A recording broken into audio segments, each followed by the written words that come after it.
Big ബോസിന് മുന്നേ കണ്ട രേണു അല്ല. ഞാൻ അതിനുശേഷം ഇന്നാണ് ഞാൻ രേണുവിനെ കാണുന്നത്. ഞാൻ ഈ വീഡിയോസിലൊന്നും കാണുന്ന പോലെയല്ല, ഭയങ്കര ഞാൻ തന്നെ ഷോക്കായിരിക്കും ഇപ്പം ശരിക്കും. ട്രീറ്റ്മെൻറ്റ്സ് എല്ലാം വന്ന് എടുക്കുന്നുണ്ട് രേണു, പക്ഷെ ഞാൻ കാണുന്നില്ല. രേണുവിൻ്റെ ഒരു സ്കിൻ വൈറ്റനിങ് ഇപ്പോൾ എല്ലാവരും ചർച്ചാ വിഷയമാണ്. പിന്നെ ശരിക്കും പറഞ്ഞാൽ രേണു ഫെയർ ആയിട്ടുള്ള ഒരാൾ തന്നെയായിരുന്നു. കുറച്ചുകൂടി ഞങ്ങളൊന്നത് ബൂസ്റ്റ് ചെയ്തേ ഉള്ളൂ. സ്കിൻ ട്രീറ്റ്മെൻറ്റ്സ് ഒക്കെ നമ്മൾ കസ്റ്റമൈസ് ചെയ്ത് ഡോക്ടർ കൺസൾട്ടേഷനോട് കൂടി തന്നെയാണ് നമ്മളിവിടെ എല്ലാവർക്കും കൊടുക്കുന്നത്. ഇവിടെ നമുക്ക് ഡോക്ടേഴ്സ് അവൈലബിൾ ആണ്. സ്കിൻ ട്രീറ്റ്മെൻറ്റ്സ് അവരാണ് കസ്റ്റമൈസ് ചെയ്ത് നമുക്ക് എടുക്കുന്നത്.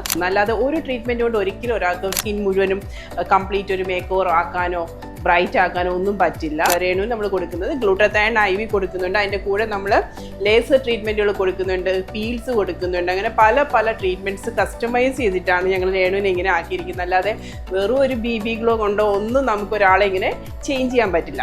ഇവിടെ വരുന്ന എല്ലാ ക്ലയൻസിൻ്റെ ഒരൊറ്റ റിക്വയർമെൻറ്റ് ഇതുള്ളത്, രേണുവിനെ എന്തൊക്കെ നിങ്ങൾ ചെയ്തോ അത് തന്നെ ഞങ്ങൾക്ക് ചെയ്യണം. പക്ഷേ എല്ലാവരോടും എനിക്ക് പറയാനുള്ളത്, രേണുവിൻ്റെ സ്കിന്നിന് ചേരുന്ന ട്രീറ്റ്മെൻറ്റ്സ് ആണ് ഞങ്ങളിവിടെ കൊടുക്കുന്നത്. അത് തന്നെ സെയിം വേറെ ആൾക്ക് ചിലപ്പോൾ ചേരണമെന്നില്ല. ഇപ്പം ട്രാവലൊക്കെ ചെയ്തപ്പോൾ കുറേ ടാൻ്റെ ഒക്കെ ആയിരുന്നു. അപ്പോൾ ടാൻ എല്ലാം നമ്മൾ മാറ്റിയെടുക്കാൻ കാർബൺ ലേസർ കൊടുത്തതിന് ശേഷം ആ സെയിം സർവീസ് അല്ല ഇന്ന് നമ്മൾ ചെയ്തിരിക്കുന്നത്. ഇന്ന് സ്കിൻ റെജുനേഷന് വേണ്ടിയിട്ടുള്ള ലേസർ ട്രീറ്റ്മെൻറ്റ് ആണ് ഇന്ന് രേണുവിന് ചെയ്തിരിക്കുന്നത്. അപ്പം നമ്മൾ ഓരോ പ്രാവശ്യം വരുന്നൊരു ഓരോരോ ട്രീറ്റ്മെൻറ്റ്സ് ആണ് രേണുവിന് പ്രൊവൈഡ് ചെയ്യുന്നത്.